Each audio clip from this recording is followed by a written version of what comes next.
Roman Reigns. Roman Reigns is a Paul Heyman guy. So shocking, wasn't it? It was so shocking, the ending to Friday Night SmackDown last night. We're going to go through it. We're going to talk about the ramifications of Roman Reigns becoming a Paul Heyman guy, becoming a heel in WWE. There is so much to break down here. And it's really exciting. I mentioned this on my Payback predictions video earlier today, that it's a stroke of genius. It really is. Now, I'm not saying it's a genius from the creative powers that be and Vince McMahon, because it's a thing that a lot of people have been saying for quite some time when it comes to Roman Reigns. Oh, he needs to turn heel, and they need to change it up. He needs to have an edge to his character. Maybe put him with Paul Heyman, have a manager, have a mouthpiece, something like that. Change it up. Don't do the whole goody two-shoes babyface, John Cena, Hulk Hogan style push that you've been doing for years. It's not working. This isn't anything new, but there's a lot to break down here. So we're going to be talking a lot about Roman Reigns, his affiliation with Paul Heyman, the future plans for Roman Reigns, the Universal Championship. So much to break down here. But first, let's have a word from one of our great presenters of WrestleNews 365. Support for WrestleNews 365 is brought to you by Manscaped, who is the best in men's below-the-waist grooming. Manscaped offers precision-engineered tools for your family jewels. Now, Manscaped, for all of my UK fans out there, Manscaped just launched in the UK. Over here in the United Kingdom, we have gone for years and years and years without using the right tools for the job. But now you can be one of the first men in England to experience their life-changing product. But it's not just limited to all of the great fans over here in the UK. This offer goes worldwide, so all of my friends over in America and around the world that are listening to this offer still does apply for you. You can still use our code. But I've got to tell you a quick story first. Now, there have been so many times, right? I'm a guy. You gotta groom down there, fellas, right? That's the most important thing. You gotta keep yourself trimmed. You gotta keep yourself proper. And a lot of the time, I've been guilty of this, of using the wrong tools for the job. I've had incidences, I'm not afraid to say it, where things have been nipped, snagged, or in fact cut down there because I wasn't being careful enough and using the right equipment. Now that just shouldn't happen. That shouldn't happen. You don't want to be worrying about cutting yourself down there. Do you know how painful that is? I can tell you, it hurts quite a lot. And I wish and hope to God it never happens to me again, and it won't happen to me ever again because I'm using Manscaped products. That's why Manscaped has redesigned the electric trimmer. The Manscaped engineering team has perfected the greatest ball hair trimmer ever created. Big statement, but it's absolutely true. They have just released the new and improved Lawnmower 3.0 in the UK. It's also available around the world as well.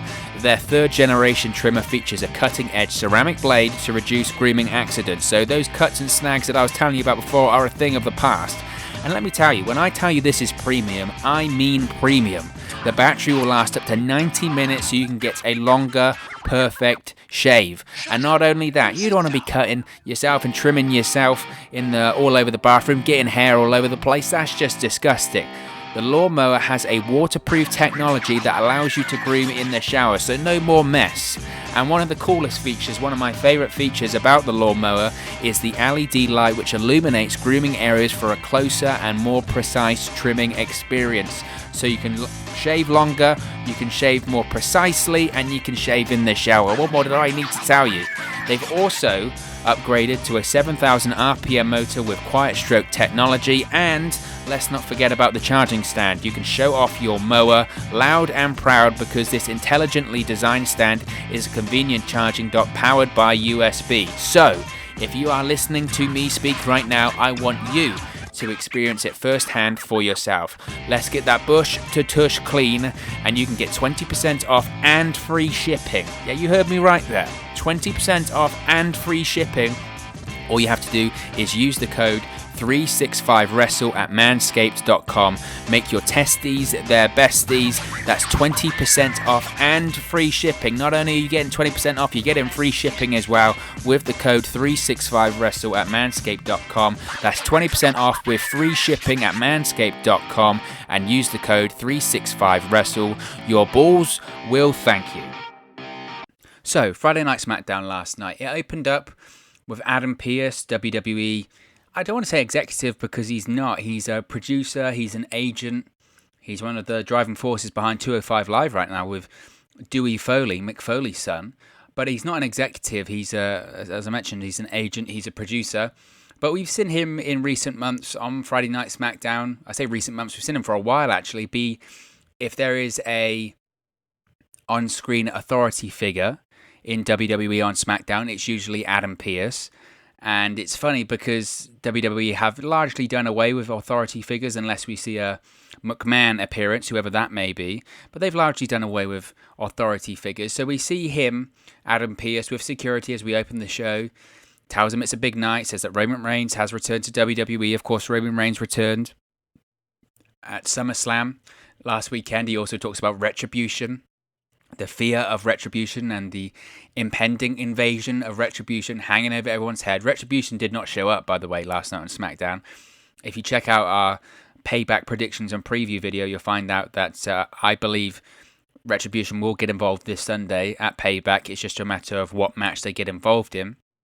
But he also says, in addition to Roman Reigns and Retribution, the chairman is here and talks about Vince McMahon. Vince McMahon's office is there. We actually see a Vince McMahon on-screen appearance. The second week in a row on SmackDown, we have seen Vince McMahon.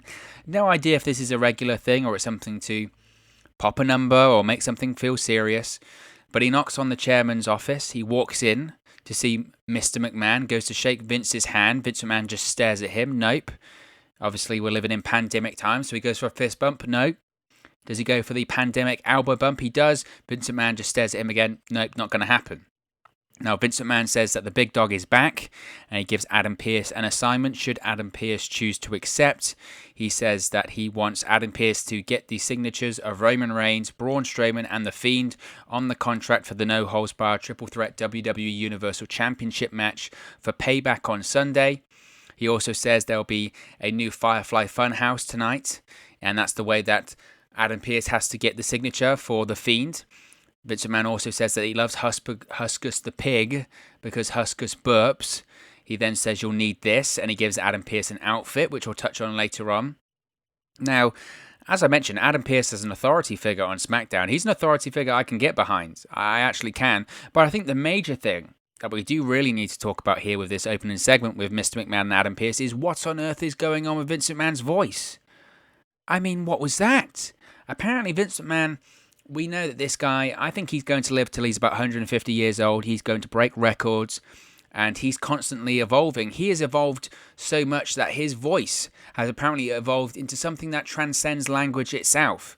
It's like one of those sort of throat singing things, because that whole promo, and every time we saw him on SmackDown last night, Vince McMahon just sort of grumbled. He just sort of grumbled through the promo. Genuinely, I've tried to recall what I think Vince McMahon said during that promo, but I have no idea realistically if he said that, because that is a guess. At points in that promo, I am not exaggerating when I say, genuinely, I had no idea what Vince McMahon was actually saying. And at points, honestly, this is the God's honest truth. You know when you're struggling to hear someone, so you sort of strain your eyes as if that's going to help you hear someone better? I was doing that during that Vince McMahon promo. I was sort of squinting and sort of trying to sort of turn my ear slightly, going, can I understand what he's saying? Even that doesn't work. So he says that to Adam Pearce, but I mean, maybe he said that to Adam Pearce because honestly, his voice, I have no idea what he said. And this is Mr. McMahon. You know, he had the big booming voice, and everyone does a Mr. McMahon impression, right? And last night it was kind of just like, what on earth was he saying? I don't know what he was saying. And it does make me laugh because WWE, they did away with the general manager concept back in, was it 2018, 2019? 2018, I think it was. They got rid of the general managers. This is when the McMahons appeared on Monday Night Raw, and they said they hadn't been doing a good enough job, and they're putting the power back in the fans' hands. See how well that went. So they're not doing authority figures anymore, and yet even without general managers, they essentially go back to general managers, and it just sort of proved that WWE, they can't write TV without authority figures. They have to factor in authority figures. For some reason, it's what they have to do. I don't know why, but they just can't help themselves. It's a crutch. It's how they write television. It's how they've written television for years and years and years. This is before even they did general managers, right? Ever since Vince McMahon became an authority figure, I suppose, in 1997, 1998, that's how they've written television. And I think that's the only way they know how. At this point, I don't think they genuinely know how to write television without an authority figure. They can do it, and they do it, but when they want to have this sort of storyline driven story that's not really being told in the ring, it's being told backstage, they have to do it with authority figures, and they don't know how, which is interesting to me. It's very interesting. So Adam Pearce, the story throughout this whole show was Adam Pearce trying to get the signatures of Bray Wyatt, The Fiend, Braun Strowman, and Roman Reigns for the match Sunday at Payback. So we had an episode of the Firefly Funhouse, and Bray Wyatt says during it that it's back, and by it, he means the WWE Universal Championship is back inside the Firefly Funhouse. He speaks to Roman Reigns, says it's a really long time, man, it's great to see you again, which is interesting because you think about Roman Reigns and Bray Wyatt's history, it's not only the matches they've had in singles, but you go all the way back to the Wyatt family versus the Shield, right? It's great to sort of reflect on their history. But then we hear the doorbell go, and we have a visitor, and it's Adam Pearce, and he's dressed as a postman. It's Postman Pearce. Now, he asks Bray Wyatt to sign the contract for The Fiend at Payback, and I love this. Bray Wyatt sort of starts laughing. He goes, why would I sign it? And Adam Pearce has to kind of go, well, I feel like there's a connection between you and, him. And Bray Wyatt just stares at Adam Pearce and starts laughing and goes, oh, okay, I'll sign it. And he says he just signed a couple of death warrants. And I tell you what, I loved it. I thought it was a great Firefly Funhouse segment. Sometimes with those Firefly Funhouse segments with Bray Wyatt over the last, not even few months, maybe even going back further than that, they felt a little bit paint by numbers. You see the same thing. If you've seen one Firefly Funhouse promo, you've seen them all. But I thought it was a great segment. I prefer that kind of segment to the paint by numbers Firefly Funhouse segments. I enjoy, and I put a tweet about this, I like the idea of Bray Wyatt not really being, or not understanding that he is actually the Fiend. He's in complete denial. He has no recollection of being the Fiend. He thinks he's a completely separate person. That's something that they can really explore later on. I think that would be a lot of fun to explore the dichotomy between the Firefly Funhouse version of the Fiend and the Firefly Funhouse version of Bray Wyatt and The Fiend, rather. I think that would be a lot of fun to do. So later on in the show, we have Adam Pearce.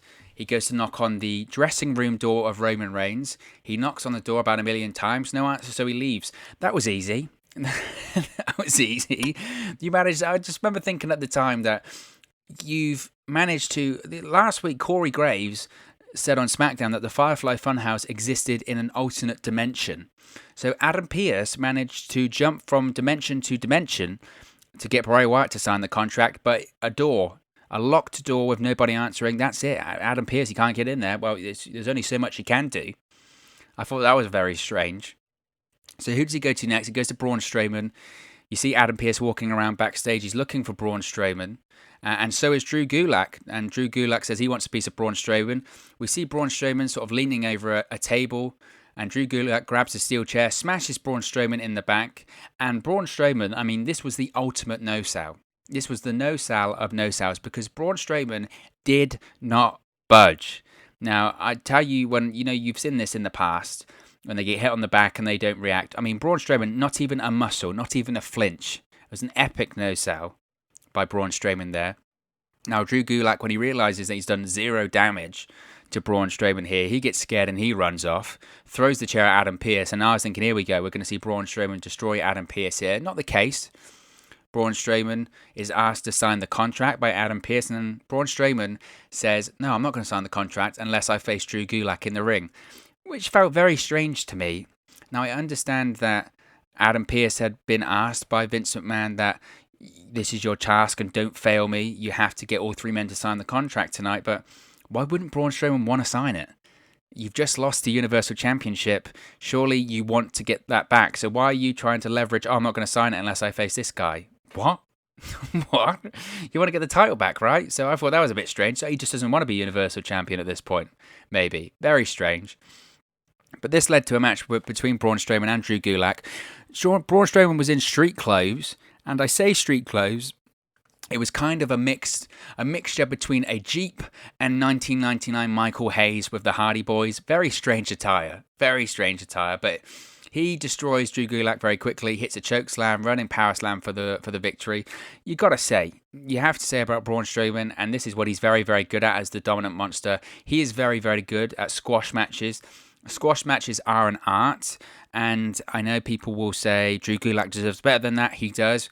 It's interesting that the moment Daniel Bryan takes a break away, Drew Gulak is back to doing enhancement matches.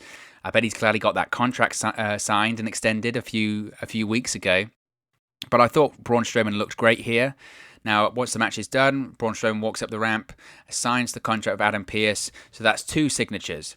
So Adam Pearce goes back to Mr. McMahon's office later on in the evening. Adam Pearce shows the contract to Vince McMahon. He says, I've got 2.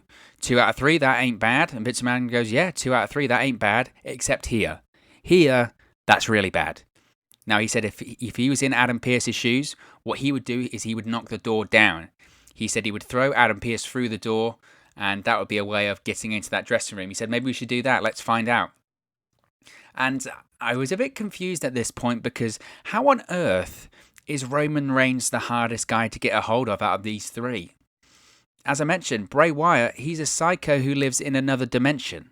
He has the Fiend, and as Corey Graves said last week, the Firefly Funhouse doesn't technically exist in this reality. And yet Roman Reigns, inside of his dressing room, apparently is Fort Knox and one of those doomsday shouters that you can't get into. Very, very strange. But eventually, can you believe it, he knocks on the door again and he gets in. So after all that, all he needs is Vince McMahon's advice of knock on the door again. But Adam Pearce does manage to get into Roman Reigns' dressing room. Roman Reigns looked, I must say, absolutely jacked up. I mean, we've seen him on social media and on Instagram that he's getting into great shape during his time away from WWE, and it absolutely showed here. Forget his teeth. The guy just looked absolutely ginormous. Now, before the main event, Roman says, I'll have to have a look at it first. And they sort of play up, will Roman Reigns sign? And once the main event is done, we see Roman Reigns backstage. He's sitting down. You see Adam Pearce looking at Roman Reigns and then kind of looking off of camera, which I thought was odd, but he didn't really pick it up straight away. Now, Roman Reigns says they'll need to fix a few issues first in the contract before he signs. He says, though, that he will be there Sunday and he will win back the WWE Universal Championship that he never lost in the first place, which, of course, is true. He never lost the Universal Championship. He had to give it up due to his diagnosis. And then he says, that's not a prediction, that's a spoiler. And we pan out and we see that Paul Heyman is sitting side by side with Roman Reigns. So Roman Reigns is a Paul Heyman guy. I don't know about you. I just about lost my mind when I saw this. I really didn't see this coming. It was an absolutely brilliant ending. We'd heard the rumours Roman Reigns is going to come back and he's going to have an edge to his character. Some had speculated he's going to turn heel. Nobody said anything about Paul Heyman. And that really caught me off guard. I thought it was brilliant. I thought the reveal was brilliant. And it was very shades of when CM Punk and Paul Heyman aligned, right? Remember when was that, 2012? When Paul Heyman aligned with CM Punk. It was actually in Chicago.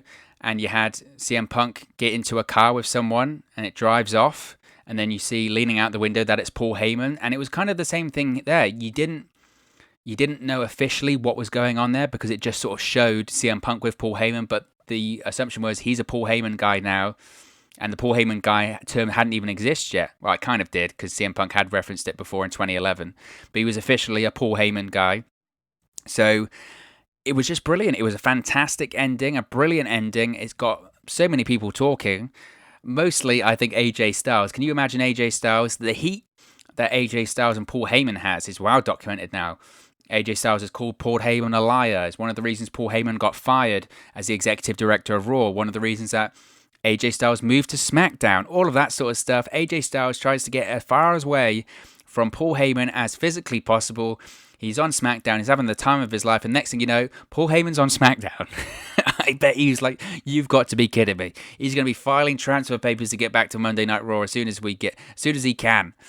So I just penny for the thoughts of AJ Styles, just to be a fly on the room when AJ Styles realized that Paul Heyman was going to be on SmackDown with him now. He must have been like, you are kidding me. You are absolutely kidding me. And I live for the day that we have a Roman Reigns versus AJ Styles feud on SmackDown and Paul Heyman's in the corner of Roman Reigns. How fantastic would that be? Talk about must-see television. That would be absolutely superb. So, is Paul Heyman going to be a mouthpiece of Roman Reigns? No, I don't think so. I think, as I mentioned this in the Payback predictions, I think this is going to be the same thing as Paul Heyman was with CM Punk. It's an addition to the Roman Reigns character. When Paul Heyman was the advocate of CM Punk, he wasn't even really an advocate, and CM Punk told him, "You're not an advocate. You're not a manager. You're just my friend. You're in my corner." And I do think he'll be more of an advocate for Roman Reigns. I don't think that's the same because he doesn't have the same relationship with Roman Reigns. But I don't think he's going to be a mouthpiece because Roman Reigns doesn't need a mouthpiece. Roman Reigns can cut promos. Roman Reigns can cut much better promos than Brock Lesnar can. So Roman Reigns doesn't need Paul Heyman to cut promos. He will help him, and he will cut the occasional promo, and he'll just be an addition to the Roman Reigns character. He'll be an addition to the Roman Reigns package. Roman Reigns will still cut his promos. Paul Heyman will back him up during these promos and get involved in some places, but he's more of an addition to just the package, the overall package, the heat, the presence, elevating Roman Reigns to the next level, all of that sort of stuff. It's a cool pairing. I think that's the thing that's great here. It's a cool pairing that they kind of had teased in the past when Roman Reigns had feuded with Brock Lesnar. And some people will say, what's going on with Brock Lesnar? Brock Lesnar isn't going to be on WWE TV anytime soon, as far as I'm aware. One, he costs a lot of money. Two, he currently lives in Canada. So flying in to the United States is very, very difficult at the moment.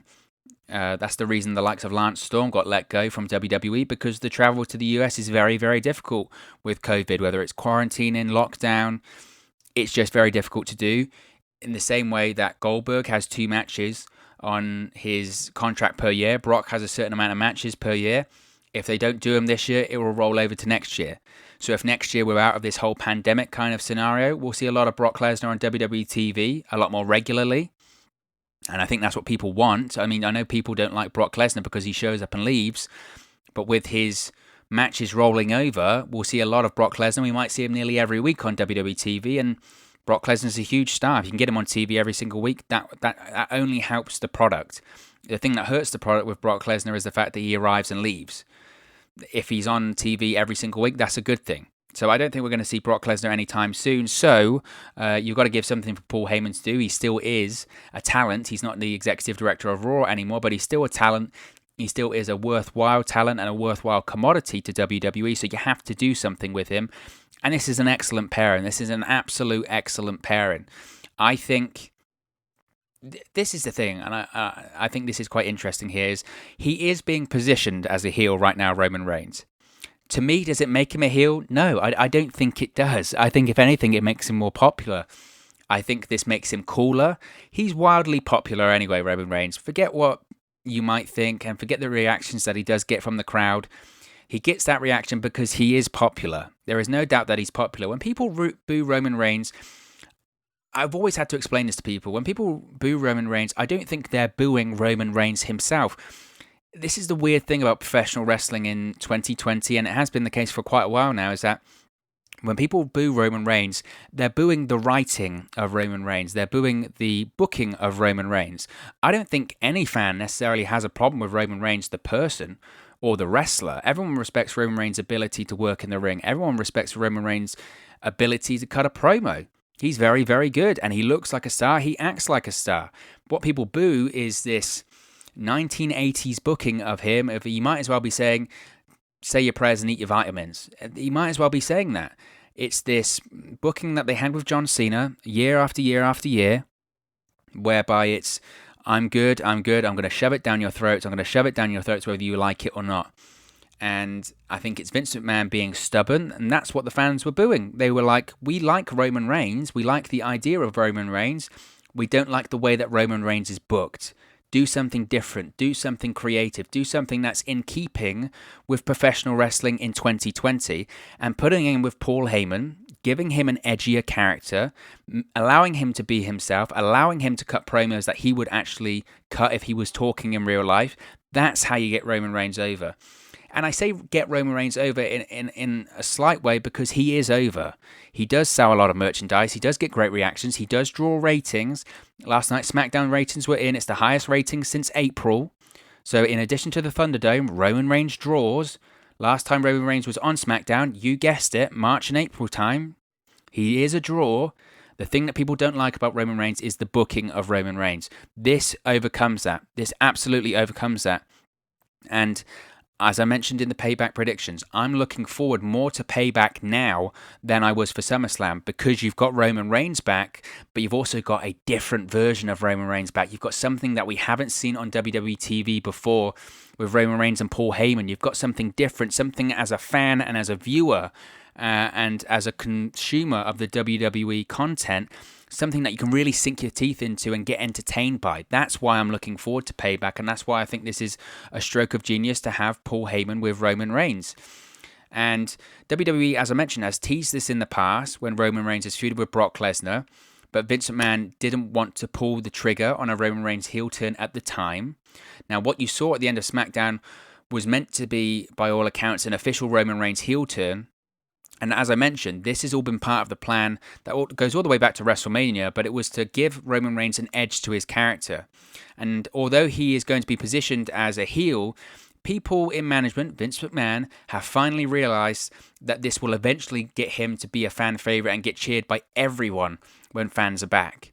The goal is for him to be the ultimate babyface and finally get to that top tier level like John Cena.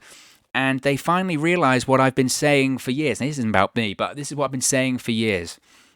The way to get a top babyface, the way to build a great good guy, is he's got to be a bad guy first. Historically, that's how it works. That is always how it's worked.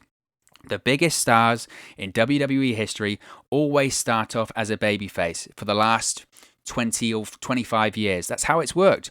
Steve Austin was at one point a massive, massive heel. Shawn Michaels, one point massive heel. Triple H, massive heel.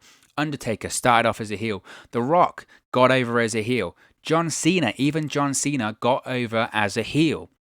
That's what you have to do. Now, I know Roman Reigns was a heel during his time with The Shield, but ever since he became a single star, he's always been the white meat, smiling, kissing babies babyface. That doesn't work. It's not 1985 anymore. That isn't how it works. You have to be cool. In modern day professional wrestling, you have to be cool, and villains are cool, bad guys are cool. Look at all the movies. Look at The Terminator. Look at Star Wars. Look at the Joker. The Joker is one of the most sadistic and evil villains of all time. His movie in 2019 was arguably the biggest and best movie of the year, along with the likes of Avengers Endgame. But you get my point. Villains are cool. And I think they've kindly realized that. And as I mentioned, there were plans to do something like this with Roman Reigns after WrestleMania. The idea would be that Roman Reigns has a chip on his shoulder after beating Goldberg for the Universal Championship in a short match. That was always the plan. And those plans, of course, were changed when Roman Reigns pulled out of the show due to COVID-19. But the plan, as I understand it, as of right now, and this is why I said it in the prediction video, the plan is right now is for Roman Reigns to take the Universal Championship from Bray Wyatt at Sunday. And I don't think those plans have changed, and I don't think those plans will change. I think that Braun Strowman most likely will take the fall in that match too. And I don't think Bray Wyatt, the Fiend, will be the Universal Champion coming out of Payback. The plan is, going forward, that Roman Reigns will be a heel. The current booking plans are for Reigns to win the Universal Championship at Payback. Now, PW Insider is also reporting that Braun Strowman, as I guessed a couple of weeks ago, has been turned into one of the top heels on SmackDown. That was obvious when you had the Braun Strowman promos about Alexa Bliss and you had those promos opposite The Fiend. Braun Strowman felt like a heel, and that's because they were turning him heel. Roman Reigns officially, even though I don't think he kind of is, but officially is turning heel. Therefore, what does that mean? Bray Wyatt, The Fiend, is going to be the top babyface on SmackDown. And coming out of Payback, Bray Wyatt, The Fiend, and Roman Reigns will continue their feud, and Bray Wyatt will be chasing the championship over the next couple of months. So this makes sense. This makes sense. And as I mentioned, the plan is to give Reigns an edgier vibe. And this was always the plan dating back to WrestleMania 36, with the idea he'll ultimately get cheered by the fans. And Vince McMahon has finally realized that they can't do the same thing they've been doing for Roman Reigns for years and years and years, because they've been getting the same results of he gets booed or he gets that mixed reaction. And I think they've been in denial for the long time. Because John Cena used to get the same mixed reaction, they used to go, well, they're making noise. If they're making noise, that's a good thing. That is true, but I think that's lazy. The lazy idea of, well, they're making noise so it doesn't matter. It still is an entertainment business, and you want to have people cheering and you want to have people booing. You want to have people cheering and booing the right people, though. And I credit WWE for being bold, saying that, look, what we've been doing in the past hasn't been working. The ratings prove it. All of the metrics prove it. Try something different. Do something different. And I credited them for doing the Thunderdome, for trying to overcome this. I've credited them now for doing something different with Roman Reigns, and I think this is genuinely the right approach, and I think Roman Reigns will be a bigger star because of it. If you allow Roman Reigns to be himself, cut the promos that he would cut and the way that he would speak, and the addition of Paul Heyman is the right call. Does this mean we're going to get an eventual Roman Reigns-Brock Lesnar feud? I hope not. I think it would be pretty damn cool to have Brock Lesnar come back and you have a bit of a two-man power trip going on between Roman Reigns and Brock Lesnar. Again, why? Because it's something we haven't seen before and we haven't seen in a long, long time. I think that would be a lot of fun. So this opens up a lot of avenues. It's exciting. I'm as excited as I've been for a pay-per-view, a WWE pay-per-view in a long time. I'm excited as I've probably ever been about Roman Reigns' character for a long time, because it's a different booking strategy, and I think that's the right thing to do for WWE right now. And like I said, I credit WWE for doing something different and doing something interesting. And as a fan of professional wrestling, as a fan of WWE, I'm interested in things that we haven't seen before, and I'm interested in things that are unique and different, and this is certainly that. So you have to credit WWE for that. And as far as people that say that The Fiend can't work as a babyface, I'll say it again, that's absolute ludicrous nonsense. The Fiend can absolutely work as a babyface. He can be one of the biggest anti-heroes in WWE. You look at The Undertaker as a great example of this. Who would have thought that a man who is meant to be dead, he's meant to be a zombie, he buries people alive, he puts people in caskets. How can that guy be a babyface? He became one of the biggest babyfaces in WWE history. Now, is The Fiend the same as The Undertaker? No, they're two different people. There's only one Undertaker and there's only one Fiend. But The Fiend, over the last year, has been one of the biggest merch sellers. He sold his heel and... Was it heel and hurt gloves? He sold them. He sold masks. He sold puppets from the Firefly Funhouse. Bray Wyatt can absolutely work as a babyface, and he absolutely will work as a babyface, and his star will only get bigger the same way that Roman Reigns will. The reason why Bray Wyatt is going to be the Fiend and Bray Wyatt is going to be such a big babyface is because he's been such a good heel for the last year, and that's how it works in professional wrestling. You become a heel, you become a very good heel, so good that the fans enjoy your performances, and then they start to cheer you. That's what's happened to Bray Wyatt. That's what will happen with Roman Reigns. But of course, as always, this is just one man's opinion. What are your thoughts on Roman Reigns becoming a Paul Heyman guy, Roman Reigns turning heel on Friday Night SmackDown? Let me know your thoughts in the comments section below. I'll be sure to respond and reply to all of your comments down there. Really enjoy interacting with you guys. If you're down there as well, you can take advantage of our offer with Manscaped. You can get 20% off and free shipping. That's right, 20% off and free shipping. Just use the code 365WRESTLE at manscaped.com. You'd be really helping us out. If you've enjoyed this video, please do smash a like on the like button too. It really does help us out here on YouTube. Go up the rankings and get into people's recommendation feeds here on YouTube. But most importantly, if you haven't already, please do subscribe to Wrestle News 365.